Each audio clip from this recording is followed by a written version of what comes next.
temporary blessings from God. Blessings that could go away, but blessings that could just as easily be restored because they are temporary in nature. But the permanent things, a true relationship with God, a relationship with God that led him to...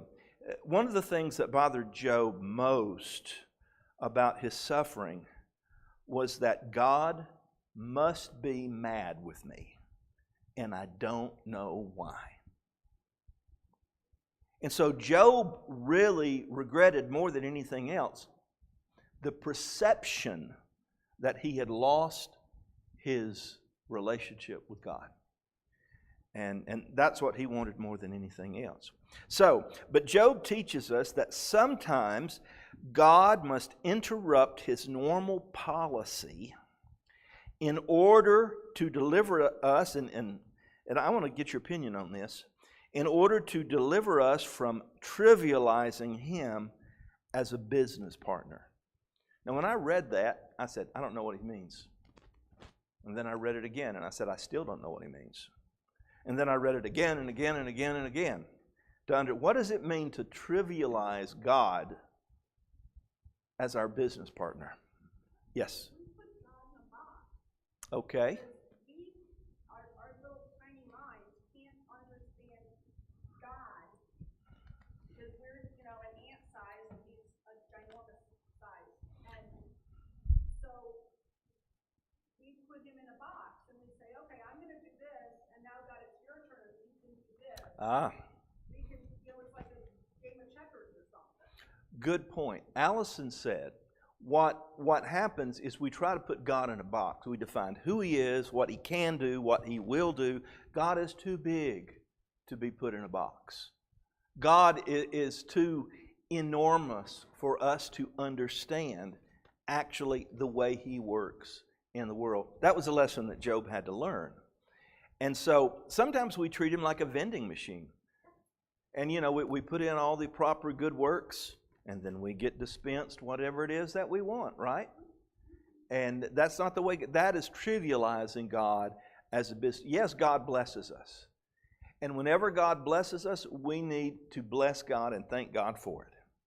And whenever something happens in our life that causes us suffering or grief or whatever it may be, we still need to thank God that we are in a relationship with him, and he will get us through it. Katie, can I mention what you said to me before? Katie said she's getting a test this week. We need to pray for Katie. But I said, well, I guess it's great that you're having the test.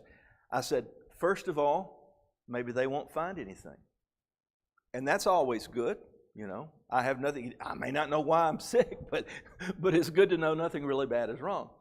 Secondly, I may find out what is wrong, and then they may have a medicine or a treatment or something that can help me, right? And then Katie added, she says, or we may find out what is wrong, and God will give me the strength to endure it. Now, that is a great attitude. And that's what we're talking about. That is something that does not trivialize God as our business partner.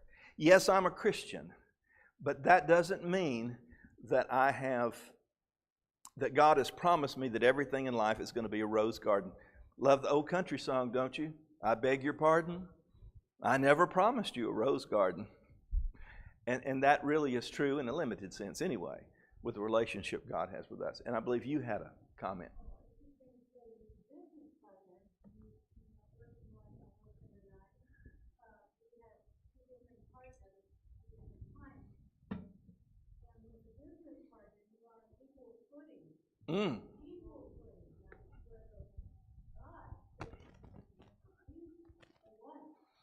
That is a very good observation. How more trivial can we be in a relationship with God than to treat him as an equal? Anyone else? Secondly, he said sometimes God must interrupt this normal policy for reasons that we may not be aware, of which we may not be aware. sometimes we end up loving His gifts more than we love Him. And I think that's quite possible. I mentioned to you that in the early part of my life, I had trouble reacting to God in a loving relationship. And the reason I say that is because my father was distant. He never said, "I love you," never expressed much affection to me. And I think sometimes our picture of God comes from our family of origin. And in this case, I saw God as kind of distant and unaffectionate, and I had trouble reciprocating. However, there was one thing about my father that helped me. My father was a true giver. His family came first. His goal in life, I may not see him very much, but his goal in life was to provide for his family, which required a lot of work on his part. I learned to relate to God that way, as one who provides good things for his children. And I think that is a really good way to look at God. And so now I can love God on a completely different level. I can love God because I see His love, not in the physical affection, but I can see His love in the wonderful things He does for His children. God commended His love toward us, and that while we were yet sinners, Christ died for us.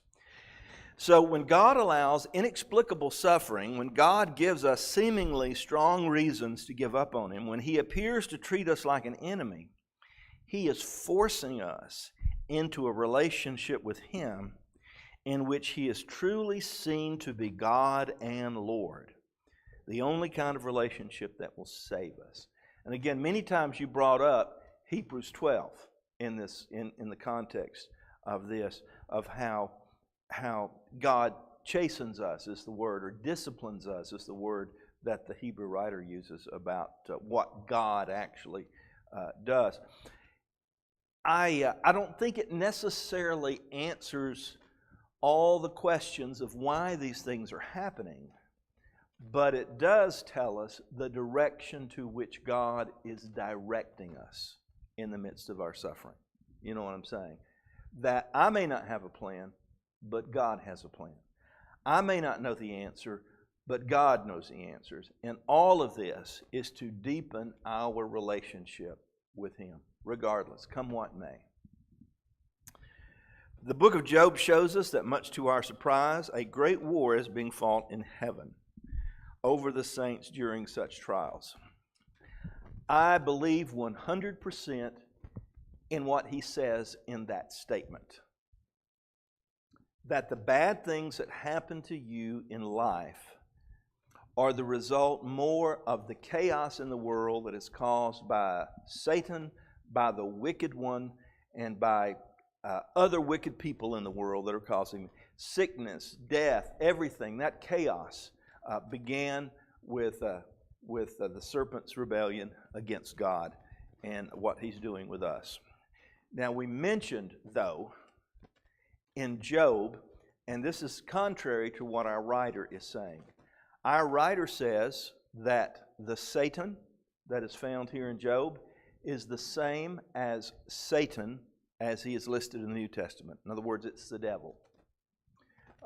And most likely that is not the case. The word the Satan is used as a title. He is a prosecuting attorney. The spiritual world is described, certainly in the Jewish mindset, but you can see it and plot it through both the Old Testament and the intertestamental literature. The spiritual world is composed of God as head over all things, but being surrounded by this entire spiritual council of what we would call angels. The sons of God is often the words that are used. They all had specific works and purpose. There were different jobs. You know, we often use the word angel because angel means messenger, and sometimes they were indeed messengers from God. But each of the heavenly hosts, each of the, if you want to call them angelic beings, they had a different work. God had one in heaven, and it was basically his prosecuting attorney. God has angels, the Bible teaches, that are writing down the things that people are doing that's wrong. God has angels that are keeping track with the sufferings, with the tears that people are shedding. That's kind of the picture of what's going on. Couldn't God do that by himself? Well, sure he could. But he chose to do it this way. Couldn't God evangelize the world without us? Sure he could. But he chose to use us. You see what I'm saying? God had a prosecuting attorney. His job was to ferret out those on the earth that were wicked. In the process of his job, he came to have a very low view of humanity, as most of us would. But when he encountered Job, he was a man he found no fault, except his cynicism, if we want to use that human term to apply to a heavenly being, says, well, yeah, it's because you give him all this good stuff. No wonder he's faithful to you. So God puts it within the power of the adversary to strike Job and to take away these things in order not to make Job suffer, although that was what happened, but to vindicate that Job was indeed a righteous man. All right. We're studying a fellow by the name of Heiser in our Wednesday night class.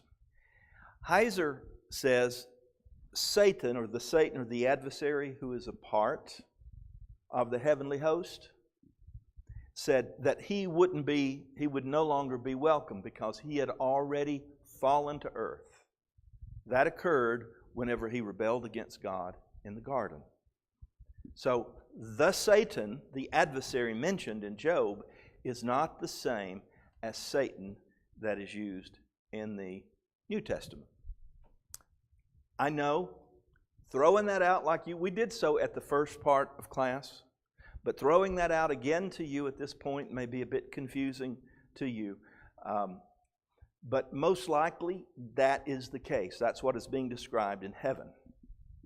Now, just because that is the case does not mean that there is not a Satan that exists. The Bible identifies him with the serpent, with the devil, with Beelzebul in the Old Testament.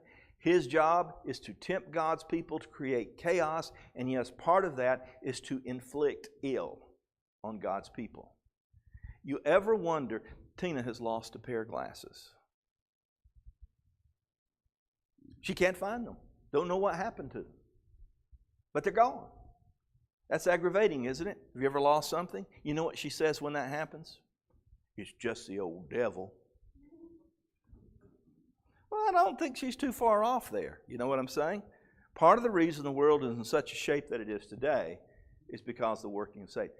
I'm just saying that it's not necessarily cut and dry that the same character that is called the adversary in Job is the same as Satan in the New Testament, because it's a title.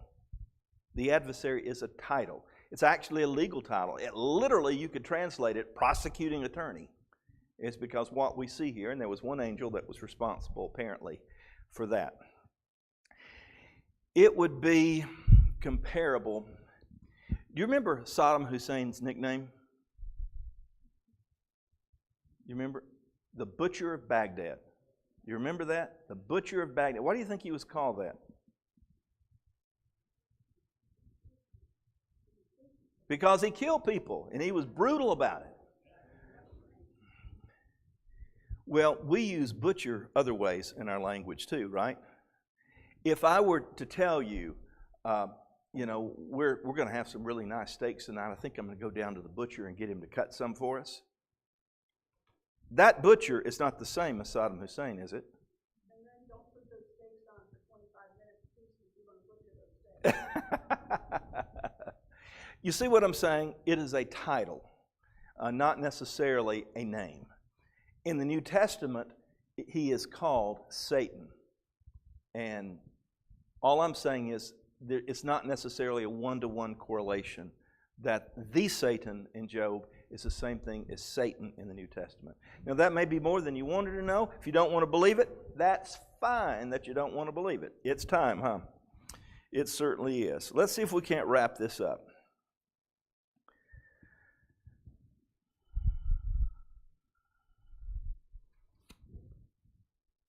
Here, we read, I'm on page 90, and we learn that the only answer in Job-like suffering, the only thing that can comfort us in the inexplicable loss of whatever it may be in our life, is not further explanation, but a deeper vision of God. All the explanations in the world will not really help you deal with your suffering, but a deeper relationship with God will. And up to this point, what we see Job saying is, surely I have misspoken. In the past, I had heard about you, but now I have seen you. So there really is a difference between the things that we believe about God and what He's doing and a relationship with God. And it is that relationship that will help us get through any suffering that may come in our life. And that, I think, is the ultimate message of Job. Thank you for your time.